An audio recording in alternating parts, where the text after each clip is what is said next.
Bonjour à toutes et à tous et bienvenue à ce 9e webinaire des rendez-vous agri-urbains 2024-2025.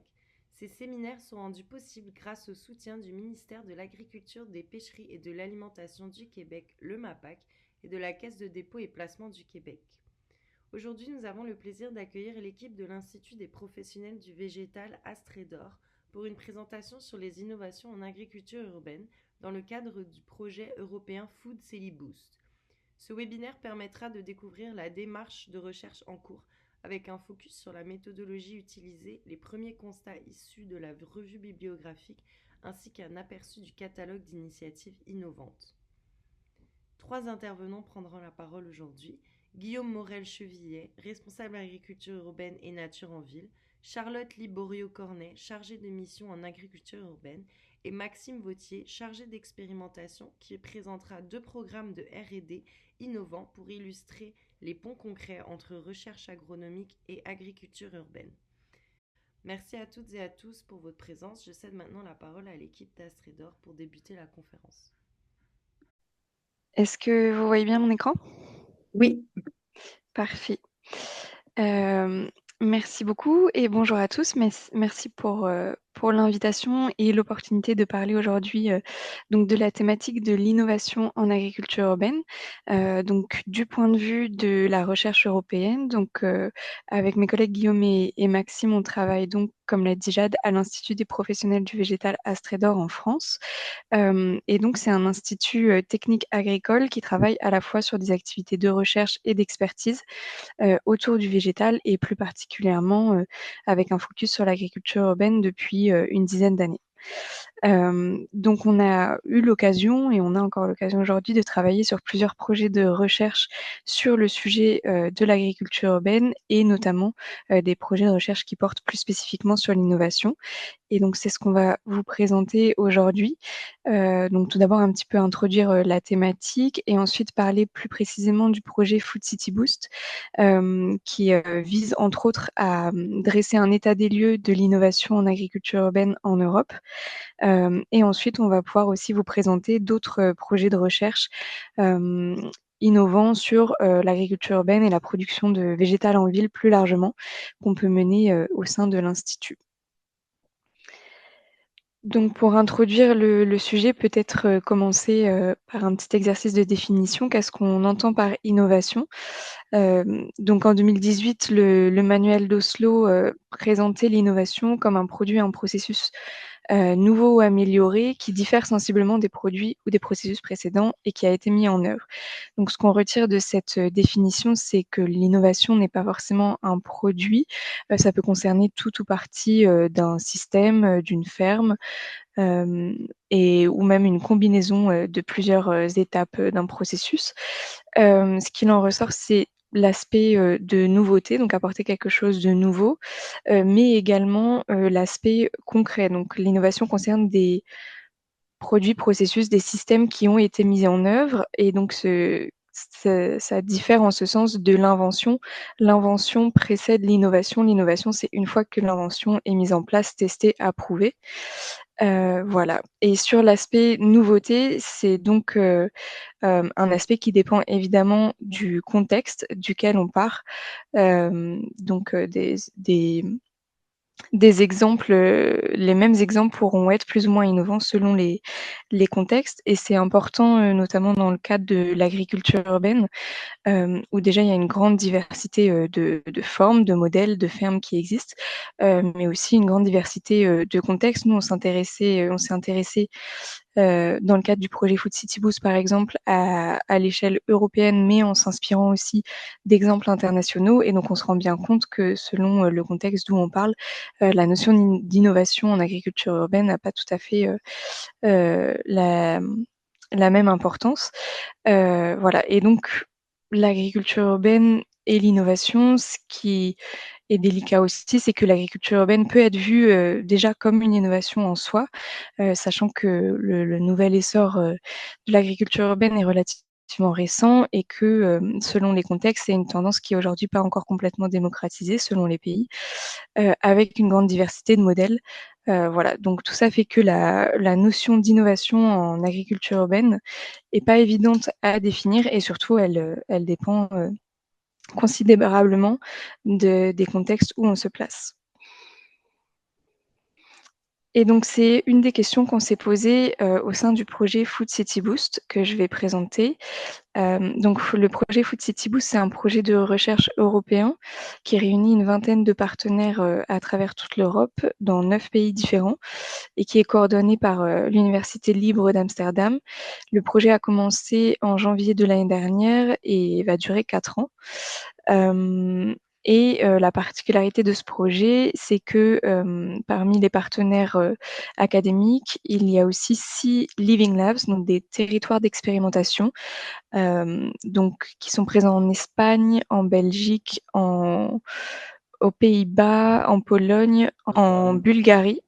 Ce projet a pour objectif, de manière générale, hem, d'analyser les impacts de l'agriculture urbaine sur les territoires, donc que ce soit les impacts sociaux, économiques ou environnementaux, pour pouvoir mieux orienter, le développement des politiques publiques, heu, sur l'agriculture urbaine à l'échelle européenne.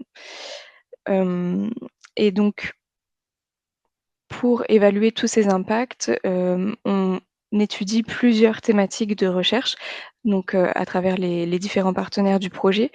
Donc vont être étudiés notamment les impacts environnementaux de l'agriculture urbaine, mais aussi, ses impacts socio-économiques. Hem, on a des partenaires qui vont aussi travailler sur les questions de politique et de gouvernance. On travaille, aussi, sur les systèmes du coup d'agriculture urbaine innovants, et il y a aussi tout un travail qui va être fait sur l'évaluation des impacts, de l'agriculture urbaine. Donc de façon assez générale, le projet a pour but dans un premier temps de pouvoir, fournir des données, justement sur ces impacts socio-économiques et environnementaux, pour pouvoir dans un second temps sensibiliser sur justement les facteurs de réussite, hem de l'agriculture urbaine et les facteurs qui peuvent favoriser son développement. Pour ensuite, dans un troisième temps, pouvoir proposer des outils, et designer de nouveaux modèles, de fermes urbaines, tout en évaluant leurs impacts pour s'assurer que ce sont des projets qui sont bien, durables et pertinents à l'échelle, locale et européenne. Avec un quatrième objectif aussi, d'engager un dialogue, autour des politiques à différentes échelles, spatiales. Donc pour parler plus concrètement de l'innovation en agriculture urbaine, c'est un des volets donc du projet, Food City Boost, qui est piloté par l'université de Liège à Gembloux en Belgique, et avec lesquels on travaille sur cet état des lieux de l'innovation en agriculture urbaine en Europe. Hem, donc c'est un travail qu'on a engagé depuis l'année dernière avec l'objectif d'arriver à un catalogue de 30 exemples européens innovants, donc des exemples d'innovation et là, on a repris, la définition, l'exercice de définition que je présentais plus tôt avec l'idée de présenter des projets qui sont donc déjà en place, hem, à l'échelle d'une ferme ou bien d'un système de la ferme, et avec des diversités, de formes différentes. Hem et on a aussi, pour objectif de proposer une mind map, une représentation un petit peu, de l'ensemble des projets, innovants qu'on a pu, trouver grâce à nos recherches et de là élargir un petit peu le scope et regarder à l'international aussi ce qui peut se faire en se disant que, les expériences à l'international peuvent aussi, inspirer, donc dans notre cas, les pays européens, mais aussi, toute autre initiative. Et donc quand on parle, d'agriculture urbaine, comme on le disait, il y a vraiment une diversité de modèles et de formes qui existent et finalement on s'est rapidement rendu compte dans notre travail que cette diversité, on l'a retrouvée aussi, au niveau de l'innovation en agriculture urbaine et on a identifié 5 grandes thématiques, parce que l'innovation, peut facilement être vu comme très tourné autour de la technique, de la technologie, mais finalement, dans le cadre de l'agriculture urbaine, ça va bien plus loin que ça. Et donc, pour pouvoir embrasser l'ensemble des innovations différentes que peut proposer l'agriculture urbaine, on s'est, on a travaillé autour de 5 grandes thématiques d'innovation, que sont du coup, les innovations agronomiques, économiques, environnementales, mais aussi sociales et territoriales, qui permet, de retracer un petit peu, tous les bénéfices que peut apporter, l'agriculture urbaine. Donc pour présenter un petit peu plus la méthode qui a été mise en œuvre, dans le projet, donc pour pouvoir identifier ces projets, innovants, on a à la fois mené une recherche bibliographique d'une part et d'autre part des enquêtes auprès d'acteurs, d'experts de l'agriculture urbaine, des échanges avec des experts et une enquête auprès de tous les acteurs de l'agriculture urbaine, qui visait à recenser un petit peu, les exemples justement, innovants. Et donc, ce qui ressort principalement de la recherche, bibliographique d'une part, c'est que, comme je disais un petit peu en introduction, la notion d'innovation en agriculture urbaine est pas très simple à appréhender, et on se retrouve rapidement aussi, face à un manque, de données aussi, disponibles. Hem, donc en dehors des, de littérature scientifique sur des systèmes très précis technologiques, on a du mal à trouver, des ressources scientifiques vraiment rigoureuses sur les autres thématiques de l'innovation, que j'ai pu évoquer avant. Donc ça, c'est une des 1res conclusions de cette recherche.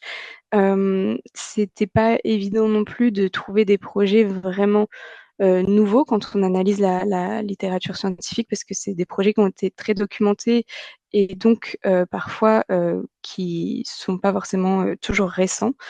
Voilà, il y a eu aussi plusieurs biais géographiques dans notre recherche, avec beaucoup de résultats en Europe et en Amérique du Nord, notamment.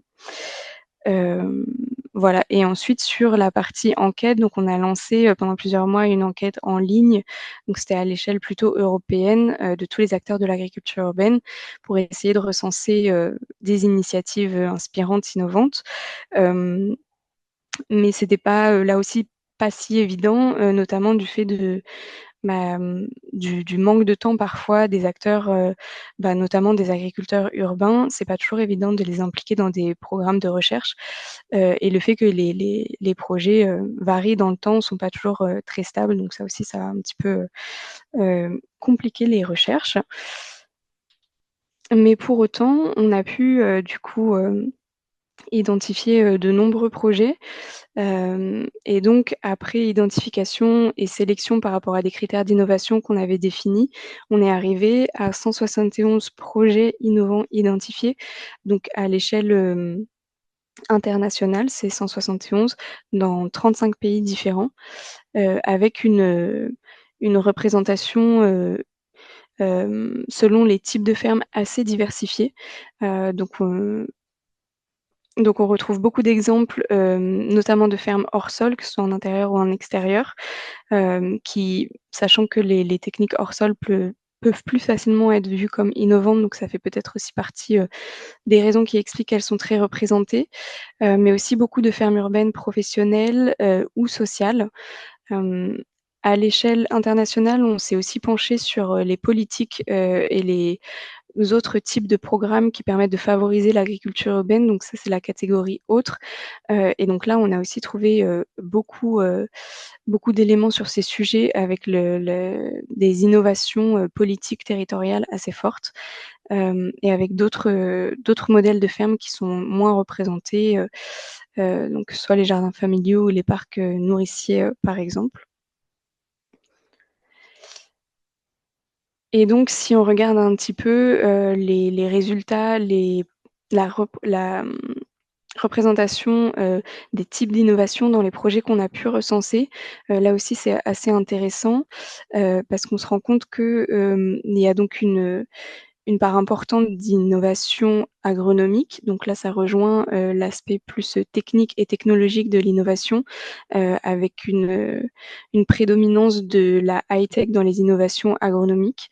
Hem mais aussi, étonnamment, beaucoup d'innovations, sur les sujets, sociaux et territoriaux, hem, avec de nombreux, projets, sur ces thématiques-là, mais pour autant moins d'innovations, moins de projets sur les thématiques économiques et environnementales où là, on sentait que c'était un peu plus, compliqué de trouver, des, des vraies innovations.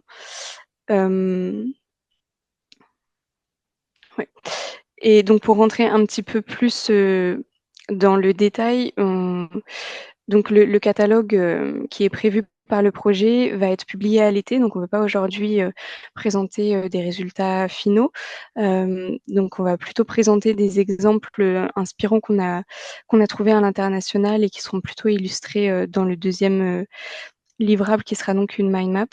Mais pour expliquer un petit peu plus les types d'innovations qu'on a pu trouver selon les différentes catégories, donc comme je le disais dans les innovations agronomiques, c'était plutôt, tourné autour de la technologie, donc des systèmes automatisés de gestion ou de suivi des cultures, avec notamment, des exemples intégrant, l'intelligence artificielle, mais aussi, beaucoup de systèmes autour de la circularité et des liens aussi avec, la recherche et le développement.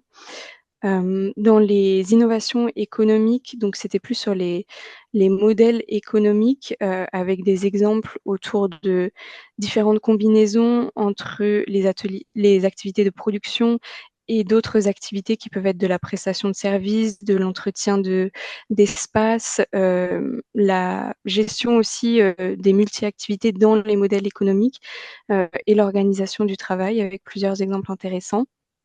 Sur le sujet, de l'environnement, c'est plutôt des innovations autour de la gestion, de l'eau, de la circularité, à l'échelle d'une ferme et aussi beaucoup de la gestion du compost et de la combinaison du compost avec de la production d'énergie, ou même parfois le lien, aussi, au bâtiment.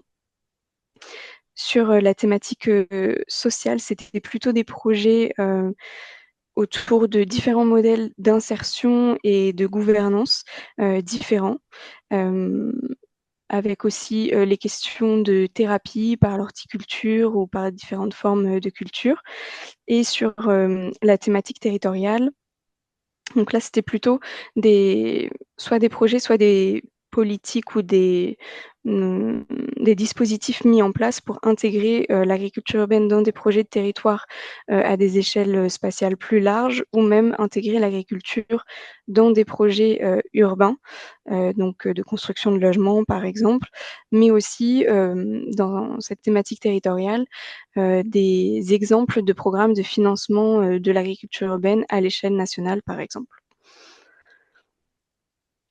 Et donc pour illustrer un petit peu plus en détail certains exemples qu'on a pu, identifier notamment à l'échelle internationale, qui pourront peut-être être inspirants. Il y avait la thématique de comment produire, sur l'eau, donc hors sol mais sur l'eau, avec là des exemples, donc avec Floating Islands à Amsterdam, mais aussi avec une expérimentation à Montpellier, en France sur la tortue maraîchère.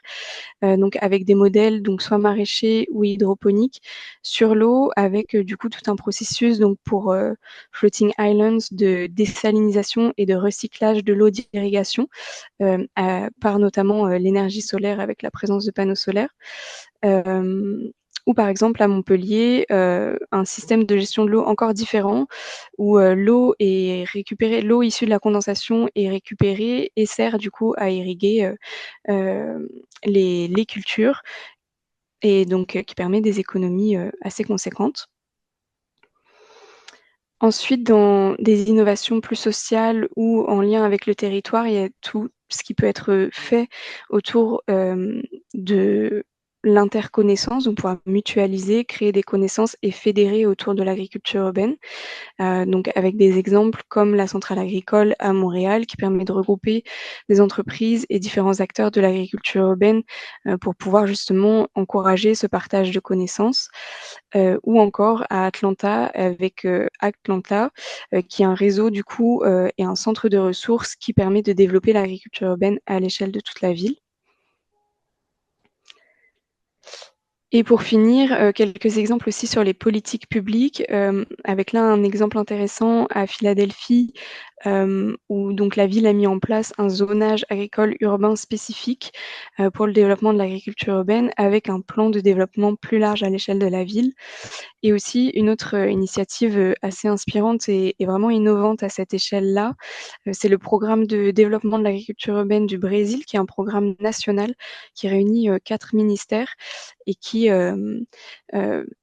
mène plusieurs activités. Donc à la fois, ils permettent de cartographier et de suivre l'ensemble des initiatives d'agriculture urbaine qu'il peut y avoir à l'échelle nationale, mais ils mettent aussi à disposition des collectivités des outils, des ressources pour pouvoir développer eux-mêmes l'agriculture urbaine sur leur territoire par la mise en place de décrets locaux, etc. Et avec un vrai accompagnement et un vrai suivi à l'échelle nationale, dont on n'a pas trouvé d'équivalent ailleurs. Euh, voilà. Donc voilà un petit peu un aperçu de ce qui a pu, des projets qui ont pu ressortir lors de cet état des lieux mené dans le cadre du projet Food City Boost, sachant que voilà, le catalogue de 30 exemples européens innovants va être diffusé cet été. Et donc là, vous pourrez retrouver des exemples plus précis et assez détaillés avec chaque exemple. Détaillé et analysé, évalué selon différents critères. Et aussi, d'ici l'année prochaine, une mind map qui regroupera un petit peu l'ensemble de tous les projets qu'on a pu observer à travers nos recherches et qui sera publiée. Donc tout ça sur le site du projet Food City Boost. Et je laisse du coup mon collègue prendre la parole sur l'innovation qu'on peut aussi mener dans d'autres programmes de recherche au sein de l'Institut. Ouais, en fait, merci Charlotte. Là, je vais vous présenter un projet sur lequel on est en train de travailler et qui a déjà a donné quelques résultats autour de l'arbre en ville. Alors, c'est pas un sujet directement lié à l'agriculture urbaine, mais c'est presque, il y a des parallèles intéressants, tels que vous pouvez le voir d'ailleurs sur ce schéma. En fait, notre institut travaille sur l'agriculture urbaine, mais aussi, bien sûr, pour des horticulteurs, des producteurs, de végétaux, des pépiniéristes. Et en fait, il y a forcément des similitudes et des résultats qui intéressent les agriculteurs urbains autour notamment de l'agronomie, de la gestion de l'eau, l'adaptation au changement climatique, la biodiversité. Voilà. Donc c'est un petit peu ça va vous présenter trois programmes. Alors moi, je vais parler voilà de Climarbre, qui est un programme en fait qui a commencé en 2019 et qui s'est terminé en 2022, puis qui a repris en 2024 jusqu'en 2028. Donc là, il est en cours. Et en fait, on s'intéresse avec ce programme à préparer au mieux les arbres urbains à leur future vie en ville. C'est-à-dire qu'on travaille à l'échelle de la pépinière pour mettre un petit peu en stress les végétaux avant de les installer dans le milieu urbain. Donc, on travaille avec des partenaires de la ville, des villes comme la ville de Hyères, la ville de Paris, le CEREMA, qui est un institut de recherche sur la ville. Et on est financé par le ministère de l'Agriculture et notre interprofession Valor. Donc, moi, je vais juste vous montrer quelques résultats rapides de 2019-2022 où on avait testé en fait deux technosols différents. L'un était, vous voyez en haut, hein, sa composition, 40% de terre escavée, 30% de graves concassés, 30% de compost de déchets verts. Et puis un autre technosol composé à 70% de béton concassé et à 30% de compost. Donc notre idée, voilà, c'était d'installer ces arbres, donc quatre variétés d'arbres, dans ces technosols un peu originaux, urbains, issus de l'économie circulaire, et d'observer leur comportement et de vérifier ou non qu'ils étaient ensuite, je dirais, vendables sur le marché des collectivités, des espaces verts. Les quatre variétés d'arbres, il y avait des tilleuls, des ormes, un merisier et des charmes. Voilà. Donc c'est pas nécessairement des arbres comestibles, hein, des fruitiers. Même si le programme suivant, là, 2024-2028, inclut de mémoire un prunus, je ne sais plus lequel, Maxime, mais en tout cas un fruitier comestible. Et on a testé différents contenants aussi. Donc le contenant classique, vous voyez en bas à droite, le pot classique, un procédé anti-chignon, un autre de plus en plus utilisé par les producteurs qui s'appelle le AirPot, et puis un système à base de, on va dire, de fibres de recyclées, un géotextile en fait, un bac en géotextile. Tout ça sur 3 saisons, sur 2 sites en France. Et biotisé ou non, hein, avec de la mycorhisation ou sans mycorhisation. Et si tu veux passer à la suivante, Charlotte, on a eu des résultats mitigés. Alors, le premier, c'est pas d'effet sur avec la biotisation ou non des substrats. C'est-à-dire qu'on a eu quelques résultats sur certaines variétés qui ont mieux accepté, qui ont favorisé un peu plus de développement racinaire, mais ça n'a pas vraiment favorisé, en tout cas en 3 saisons, une croissance particulièrement importante et visible statistiquement des entre-nœuds ou des longueurs et des diamètres de tronc, par exemple.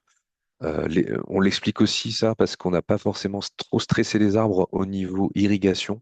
C'était du goutte à goutte, très régulé par station météo. La prochaine fois, enfin, ils sont en train d'être un peu plus stressés et on va jouer sur le stress hydrique pour voir l'effet sur la biotisation ou pas des substrats. On a observé quand même des meilleurs résultats avec les airpots et les pots conventionnels, assez étonnamment.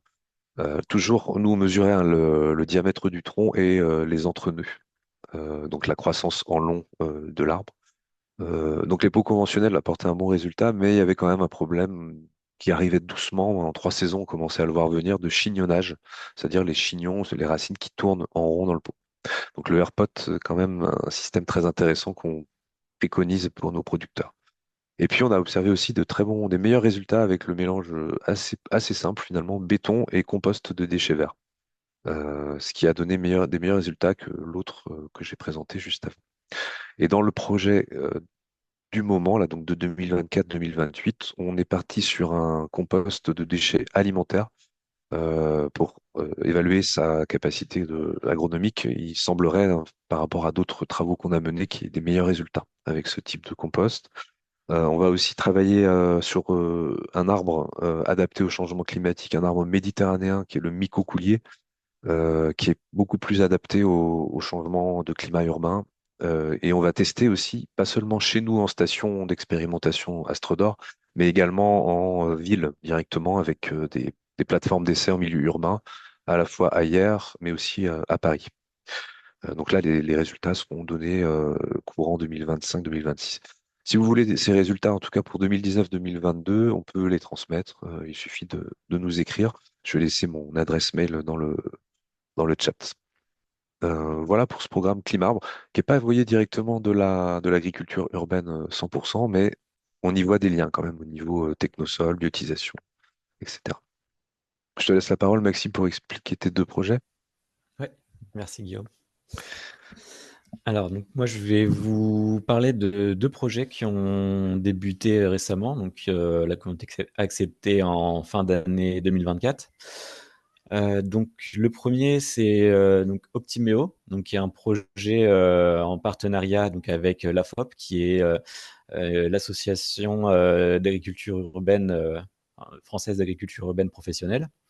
Le CEREMAL encore, donc toujours sur enfin, plus de spécialistes de la ville, et des producteurs horticoles et des agriculteurs urbains, donc, ainsi que la Chambre d'agriculture.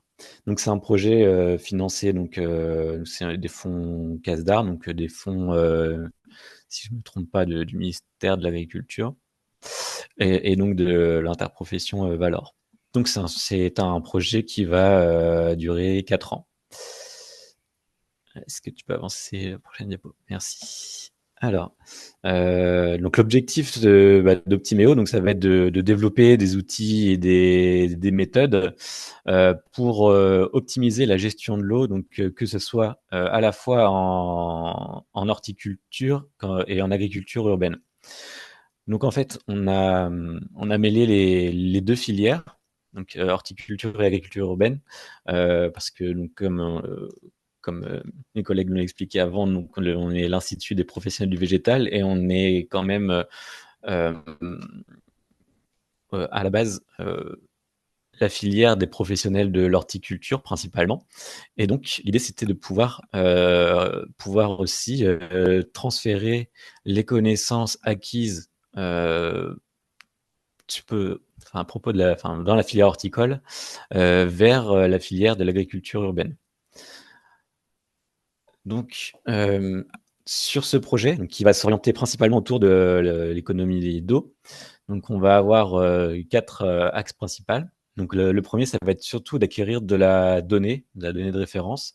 donc de savoir combien les différents systèmes d'agriculture urbaine ou de production horticole consomment pour produire un certain nombre de plantes.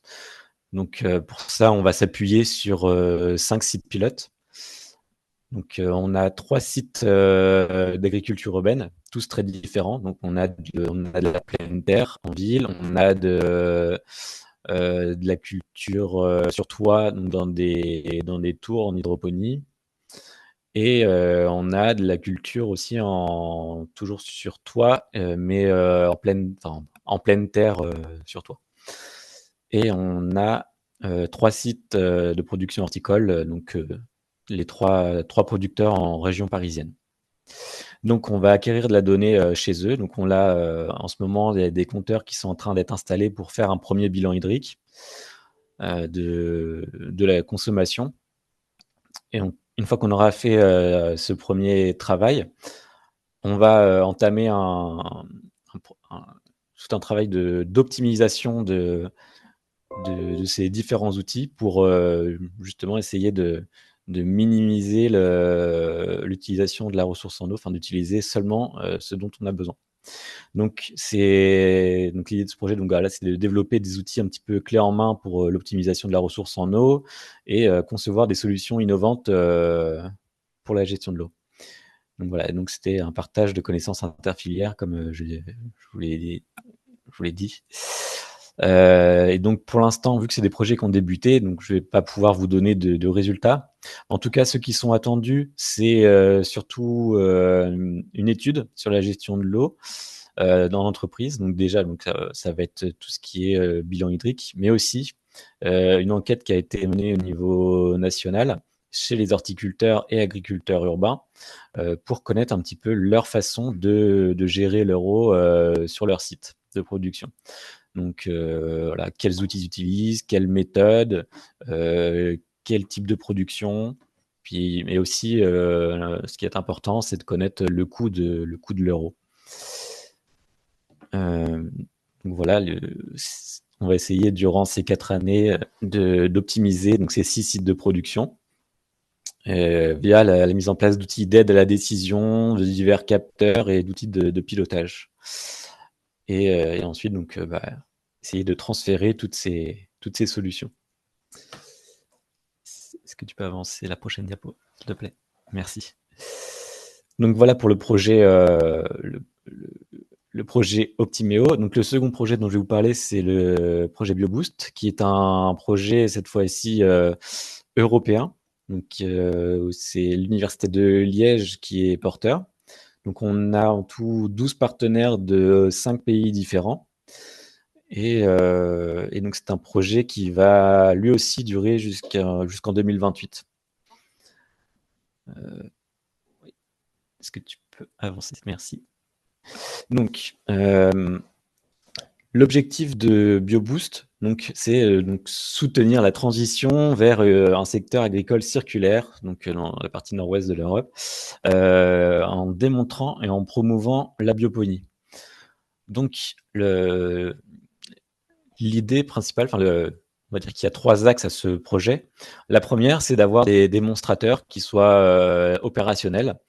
Donc, dans les 5 pays, on va développer et optimiser des sites pilotes pour servir un petit peu d'exemple, acquérir là aussi de la donnée, comprendre comment les flux de matière sont organisés, on va dire. Voilà, comprendre un petit peu plus la minéralisation dans les différents sites. Donc c'est un projet sur lequel la bioponie, ça va concerner dans notre cas principalement 3 élevages. Enfin, ce qu'on va essayer de faire plutôt, je vais réexpliquer mon propos. Ce qu'on va essayer de faire en fait, c'est d'utiliser des élevages de différentes espèces animales pour fertiliser des productions végétales. Donc on va avoir de la production, on va avoir des élevages de poules, de porcs et de poissons pour essayer de fertiliser des productions végétales. Donc Donc,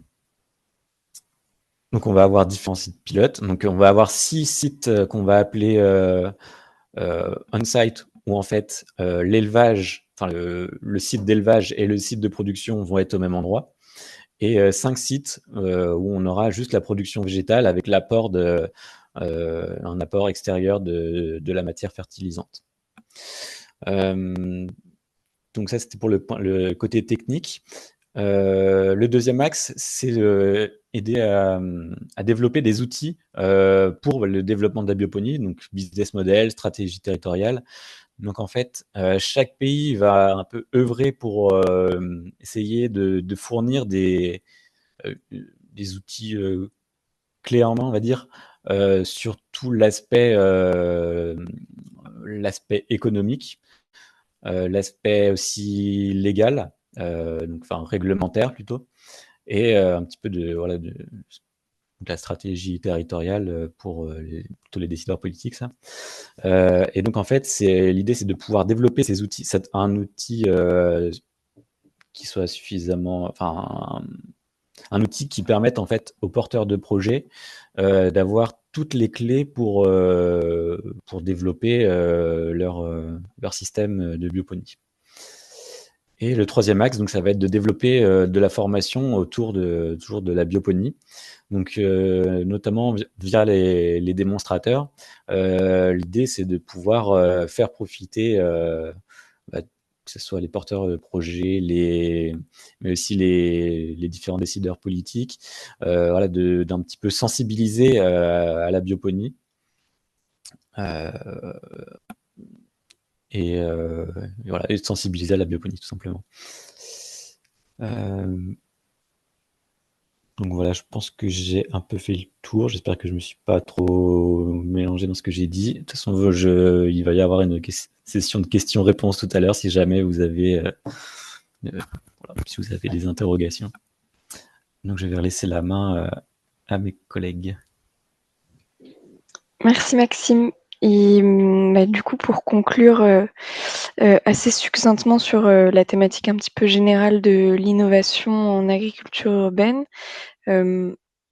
finalement, ce qu'on remarque, c'est que les thématiques de l'innovation autour du sujet de l'agriculture urbaine évoluent. Et donc, là où il y a pu avoir des innovations beaucoup plus technologiques, aujourd'hui, on observe plus d'innovations autour des questions sociales et territoriales. Et on sent aussi un besoin de plus de recherche et de projets innovants sur les questions autour de l'économie et de l'environnement et du lien à l'environnement. Voilà. Et donc nous, on a identifié à travers tous nos projets différentes thématiques aussi qu'on voit apparaître de plus en plus. Donc le lien avec les territoires, on en a parlé, donc plus l'approche un petit peu spatiale et géographique autour du sujet de l'agriculture urbaine, et aussi le lien à la biodiversité.